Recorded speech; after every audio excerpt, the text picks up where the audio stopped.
What's up, guys? It's your girl Serpentine 10, and it's that time again where we get to hear Jeff Keighley get overly excited about video games, and we're talking about the Game Awards 2025. So that is going to be coming to our television screens December 11th, but we have to talk about the nominees and what to look for with all these games, and I'm just going to touch on a few different genres that I'm interested in, seeing who I think might win, and also we have to talk about Game of the Year, of course. So let's get into that. So I am here on the Game Awards site, and they have the best fighting game here. So as you can see, the nominees are a little bit weird, but I get to be expected. So we're going to start off with 2XKO. So this game is a little interesting just to see the placement of it, because to what I know, this game is not done.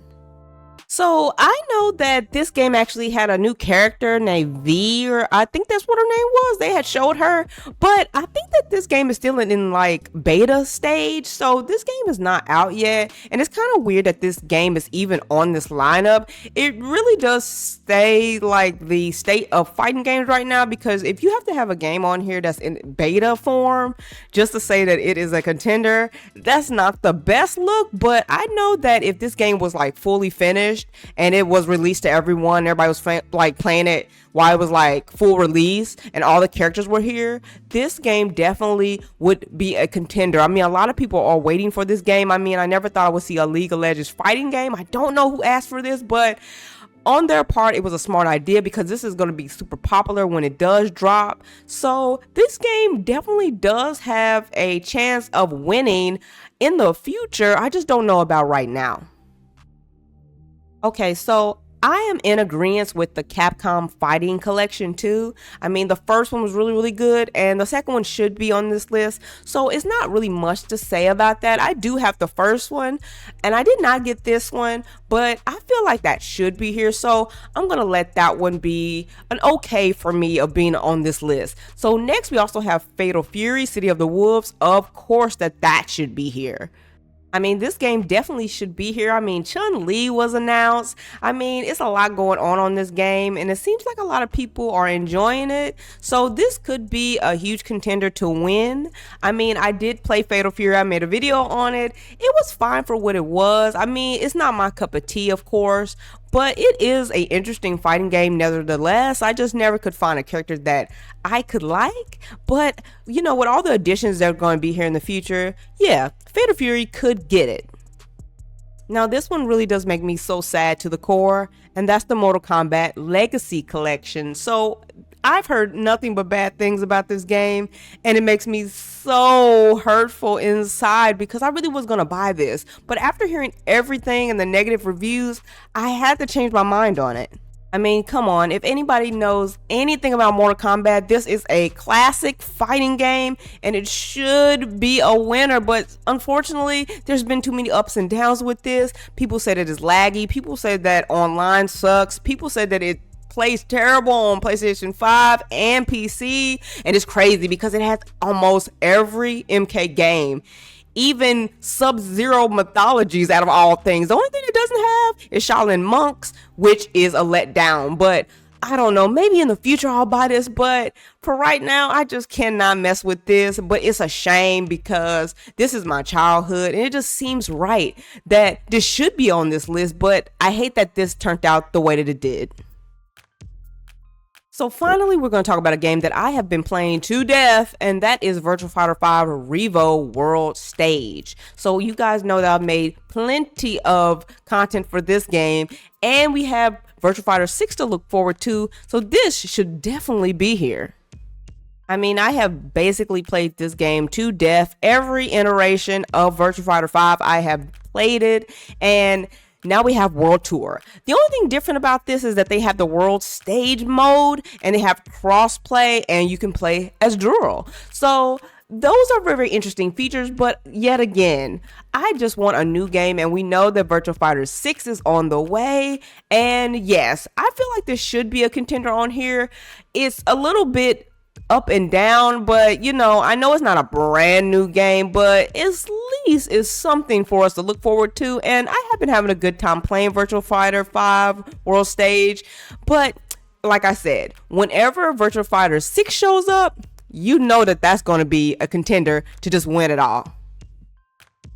Now, I didn't want to go through every one of the categories. Of course, I had to do fighting because, fighting games are my favorite. But we have to talk about the game of the year, right? So we're going to look at these lovely participants here. And I have to say, this lineup makes a little bit more sense than last year's lineup. I feel like last year's was a little odd. I mean, they had a DLC on there, which I don't understand why they don't have a DLC category. Please, Video Game Awards or Game Awards, make a DLC, section for DLC and to see who wins, because I feel like DLCs are important to games and people would vote on that.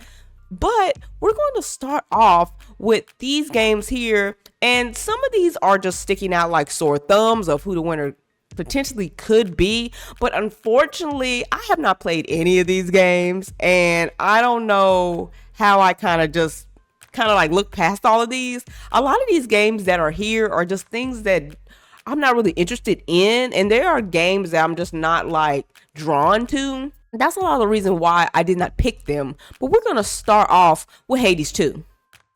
So Hades 2 is a very beautiful game. It's that, from the corner, top down type of style.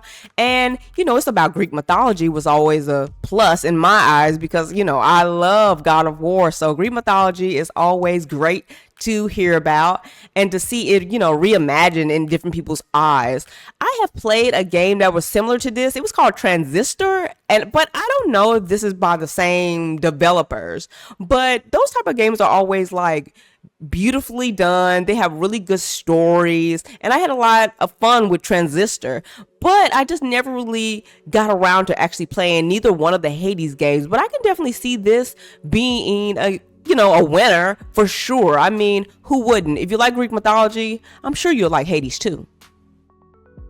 So I know nothing about Deliverance 2. Apparently it's a 10 out of 10 to so many people, but I've never really been interested in, Middle Ages type thing. I think the closest that I'll probably get to that is probably Dark Souls, and maybe if I play like Witcher.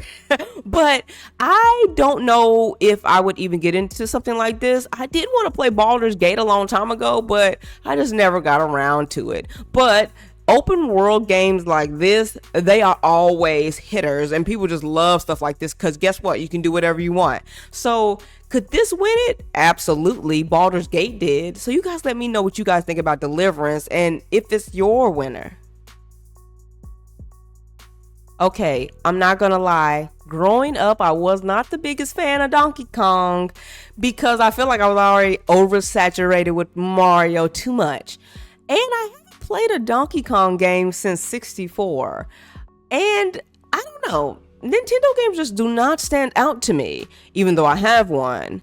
But I can definitely find this game to be interesting. I can see why people would like it. I never thought I would see a Donkey Kong on here because I feel like Mario always gets into this spot. Every game that he has is always a contender. But it looks like DK found a spot this year, and that's good for him. So it doesn't matter what game Nintendo comes out with, and they've totally replayed these character stories over and over again. They always find some kind of new way of repackaging things to something we've never seen before. And I've never seen Donkey Kong doing any of this. It's kind of like the smash mechanic that he can go through, and it's very satisfying. And I can just see myself doing this all day. It's a very, very satisfying thing. It's kind of like a Minecraft thing, just without building, I guess. It's really interesting. So I can definitely see people spending hours and hours and hours on this, and it definitely could win. Well, because, Nintendo is such a safe pick that it has a chance. But will it? I don't know. I guess we'll have to wait and see. Okay, how do I start?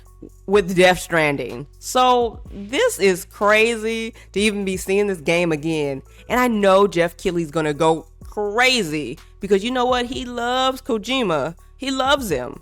So is he gonna flip out if this game wins? He might, because I just never thought I would see this game come out again. I mean, the first game was so weird, so strange. I just felt like I wasn't smart enough to really understand what was happening. And now they made a second one that's even stranger and even weirder. Man, it's about connecting the continents, but over a while, looking at everything that's going on, it's a bigger picture to all this. And then you find out that everything is just not what it seems. But I don't know what the vision is here. I can't believe that Kojima went from Metal Gear Solid to this. He also has that other horror game coming out too, but yeah, Death Stranding 2. Man, I feel like I'm stranded on the beast because I just feel like I never will understand this game. So you know that Nintendo is at it again. Not only Nintendo, PC, and other things too. And we're talking about Hollow Knight Silksong. So this is another game that has a huge fan base. People love this game. And it's also been nominated for Game of the Year, and it has so many other nominations as well. So this is one of the games that is very highly likely will win. I mean, everywhere I look, somebody's playing this game or they're talking about this game. And I've never played the first one. I definitely have seen the first one, but I've never really been into, side-scrolling games. I think the last side-scroller that I just truly loved was Limbo. Now, I know that Limbo was a little bit obtuse in a way, but it's very similar to this. It is like a side scroller with a lot of obstacles, but it didn't have like bosses like this game. And I think people love stuff like this. This is very Metroid like. So yes, I can definitely see this game taking it. I mean, it's too many people that like this game, and the rating and the metric scores are high. So will Silksong take it? It might. So we have to see if Hollow Knight Silksong takes it all the way for Game of the Year. Okay, so last but not least, we're going to talk about Clair Obscur. So this game has just been revolutionary, apparently. So this is kind of like the Final Fantasy of this year, because this game has just set the world on fire, apparently. And I have not played this game at all, but Robert Pattinson and this other girl, I don't think that's Robert Pattinson, he just looks like him. But the whole theme here is that it's like this entity that is killing off people that get to a certain age. And I believe that the age is 33, which is a crazy, concept and storyline, by the way. It has a lot of this Final Fantasy-like stuff happening in here, and I can see why people like that. It's a very beautiful game. It's definitely not something that I would be interested in because I'm not a huge Final Fantasy person, so I would never play a game like this, which is kind of like that, taking turns type thing. But I've seen everywhere people talking about this game, and I'm talking about this will revolutionize. I know they're going to make another one of these. Like, there's no way that they will capitalize this big off this franchise and not keep it going. I'm talking about like 2 more games at least. So it looks like from what I've been hearing from people and just looking at the reviews and just people just geeking out about this might take it. It very well might, because I can't really think of anything else that can top it other than, Hollow Knight Silksong. But it just looks like Clair Obscur Expedition 33 might be your Game of the Year. So who do you guys think will take the Game Awards in any of the categories? And who do you guys think will be Game of the Year? We got a lot of good contenders this time, so it could be pretty rough and it could be very, very close. But I want to hear you guys' thoughts on all of this and who you guys think should be Game of the Year. And also tell me who you guys are rooting for in the other categories too. So you guys know what you have to do. Make sure you guys are following me on my Twitter and my Patreon. Until next time, guys. Peace.